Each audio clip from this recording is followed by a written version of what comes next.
Hey guys, what's up? This is Disney 65 fan here, and today I'm going to do a list of a different list actually. I'm going to tell you my top 10 favourite live action Disney movies of all time since Beauty and the Beast is out, of course, in cinemas now. I decided to take a look at my top 10 favourite Disney movies of all time. Now, before I begin, there is going to be a few surprises along the way. So, yeah, some of these Disney movies are really underrated. Some of them are actually remakes. So, who knows? Who knows? I'm just saying Beauty and the Beast might be thrown in here. You never know. But anyway, let's begin. So, number 10 is a movie that... Now, I was kind of didn't know what my number 10 was going to be. But the reason why I chose this movie is because I thought it was cute, it was funny, and I enjoyed it. It was, of course, Snow Dogs. This movie stars Cuba Gooding Jr. and he plays this guy who goes to Atlantica to find his adopted father, like his real father, played by is it James Corbin, who was in Monsters Inc. as the monster guy that owned Monsters Inc. He was his father in the movie, so yeah, it was very funny and I enjoyed it. Number 9, I have to say, is the most underrated Disney live action movie of all time. When I was a kid, I literally thought that this was real. It is, of course, Mighty Joe Young.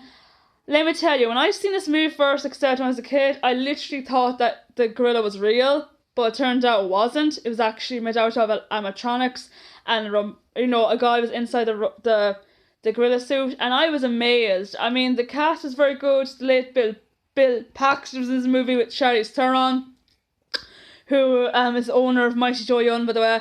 The music, oh god, James Horner does the music for this movie, and guys, I love that movie, the music as well. I love the movie, like I said, as well, and the music, like I said, oh my god, I love its song, Windpipe. It goes,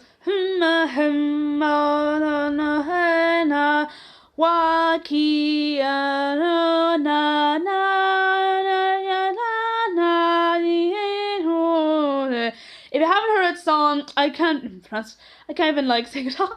But if you haven't heard its song, it's called Windpipe Song, I think. Or yeah, it's Windpipe Song. Just search on YouTube and you'll probably find it by James Horner. It's a brilliant song. I love it. I cried all the time. Number 8 is a movie that is based on a true story. It is, of course, Saving Mr. Banks. Oh my god, this movie stars Tom Hanks, who is perfectly cast as Walt Disney himself. Emma Thompson's in this movie is PJ Travis. She's really grumpy and moody, and she doesn't want her book Mary Poppins to be turned into a film.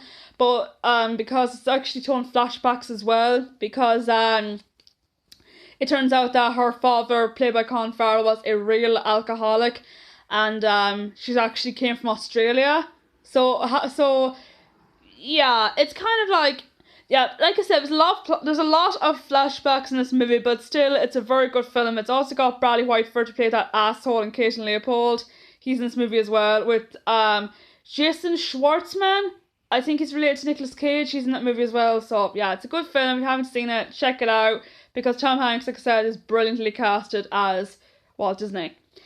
Number 7 is a movie that I grew up with as a kid. It must be 25 years old already. It's, of course, Homeward Bound, the first one.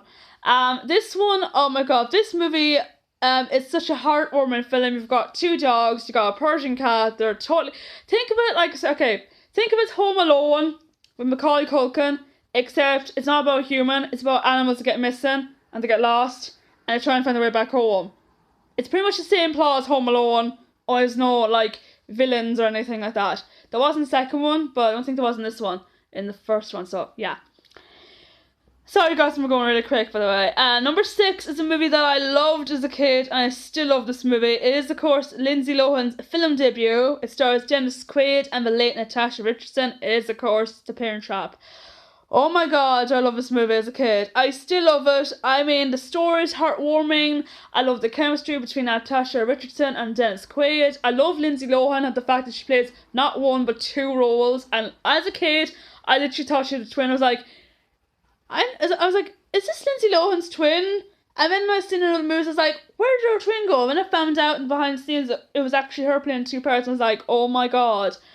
Yeah, she did a terrific job, and I loved the movie, so still do, by the way. So yeah, it's very good. Now we're in my top 5 favourite Disney live action movies of all time. Now, I love these 5 films so much, I could watch them so many times. So, let's begin. Number 5 is a film that's based on a true story again, like same Mr. Banks. It's called The Finest Hours. It's extremely underrated, guys. If you haven't seen that movie, The Finest Hours, do look at it. It's very, very good. It's very well done. Chris Pine's in this movie. He plays this kind of like Coast Guard rescuer who's to save like 32 guys who are stuck stranded on a ship that in a really heavy storm. It's kind of like that movie The Perfect Storm, actually, which is a movie that I seen, I think, before. Starred George Clooney, I think, and Mark Wahlberg, I think. It's kind of similar to Deepwater Horizon as well, which is also based on a true story. It's very well done. I can't believe it got 61% on Rotten Tomatoes, I think. I was shocked. I was like, what? The movie is very well done. It also has Holliday Grainger, who played Drizella in Cinderella. Or was Anastasia? Yeah, let me know down in the comments down below, guys, if it's Drizella or Anastasia. I think it's Drizella she played. But anyway, let me know who Holliday Grainger played in Cinderella. The one with kind of Branagh directed. Number 4 is a movie that I saw last year. It was my favourite film of last year, by the way.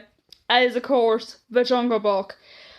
Oh my god, the only thing real about this movie is Little Boy, but from the CGI effects to the story, oh my god, the CGI, the visuals, which won Best Oscar, by the way, and Best Visuals and Oscars by this year, it was brilliant. I loved everything about The Jungle Book. I loved the nostalgia. I loved the cast. I mean, that guy who played Mowgli, is it Nika Sankey? Nisha Sankey? I can't pronounce his name. He's a newcomer. He played Mowgli. He was brilliant as Mowgli. Bill Murray's in this movie too as Baloo. Ben Kingsley, Sir Ben Kingsley, he was in this movie as well as Bagheera. Scarlett Johansson, who's in it for 10 minutes, she's in it as Kat, the snake. She goes, "Trust in me." Her voice is so sultry, oh my god. Christopher Walken, though, made me laugh as the King Louie goes, "Yo, I'm King Louie, you know what I'm saying, no." He was very funny in that movie as well, so, yeah, it's a brilliant film, and let me tell you, Idris Elba, holy cow, that guy was brilliant as, I was going to say Scar, as Shere Khan. He was brilliant, Idris Elba. Oh, he just nailed it to the park, so, that's that. Okay, number 3 is a film that I love since 2015. It's actually in my top 3 now. It is, of course, Cinderella. I love this movie. Oh my god. Lily James was beautiful as Cinderella. Richard Madden was handsome as the prince. Cate Blanchett stole the whole film as the stepmother one. She was brilliant. She was such a bitch in the movie. Excuse the language, by the way. Holly Granger's in this movie, like I said, she was in The Finest Hour. Sophia McSheera's in this movie as well. And fun fact for you guys, Sophia McSheera and Lily James were both in Downton Abbey together. So that's a little fact for you.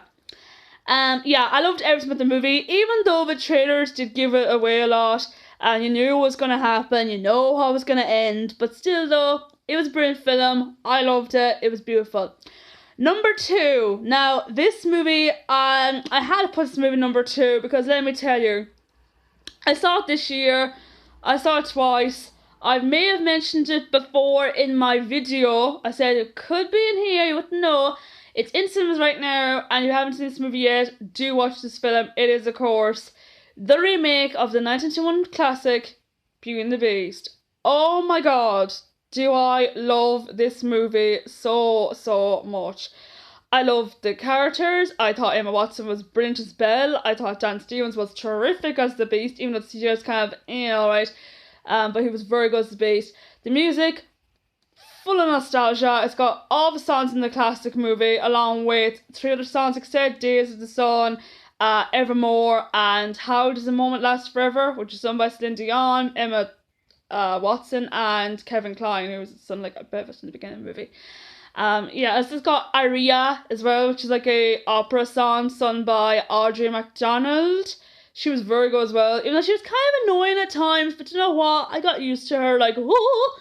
She was Madame de Garderobe or something like that, but yeah, everything about Beauty and the Beast, this remake was just brilliant. Luke Evans, oh my god, Luke Evans was brilliant as Gaston. He was an asshole in this movie. I loved him as Gaston. Kevin Kline, brilliant. Josh Gad, hilarious. He was, of course, Olaf in Frozen. I didn't recognise him at all with the glasses because he wore contact lenses in in Beauty and the Beast, and I was like, oh my god, he was very funny, and his character was gay in this movie, and there was a lot of controversy between Josh Gad being gay in this movie, saying, ooh, oh my god, he's so gay. I mean, for God's sake, you can't judge people for what they are, okay? So I love that movie.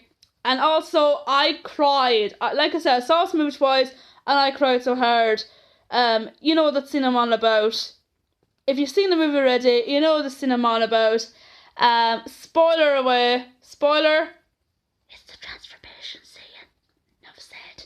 Okay, number one of my favourite live action Disney movies of all time. Now, I was going to put Beauty and the Beast up here, but you know what? I couldn't, because this movie that I've put on my number one list, it's funny, it's the movie that introduced me to Amy Adams. I had a huge crush on Patrick Dempsey since then. James Marsden's this movie. It is, of course, Enchanted. I love Enchanted. I love the story, I love the music, I love the cast, I love the visuals. It kind of reminds me of that movie Kate and Leopold, only it's actually better than that because it made actually sense. Kate and Leopold, which is like my guilty pleasure romantic comedy of all time, by the way, that was good too, but Enchanted was very, very, very good. Amy Adams plays this girl's princess who is transported to modern day New York. She falls in love with this handsome divorce lawyer who is a single father to a little girl called Morgan, played by Rachel Covey.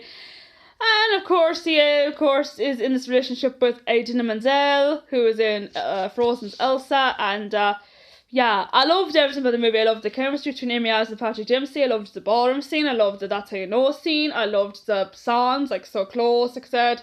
That's How You Know. True Love's Kiss, Happy Working Song, which is very, very funny over there. And James Marsden, oh my god, is he hilarious in that movie, guys. Oh, he's so hilarious. So, yeah, that's my top 10 favourite Disney live-action movies of all time. Let me know in the comments down below what your favourite live-action Disney movie is of all time and why. And until next time, take care and a very happy Easter from me. Peace.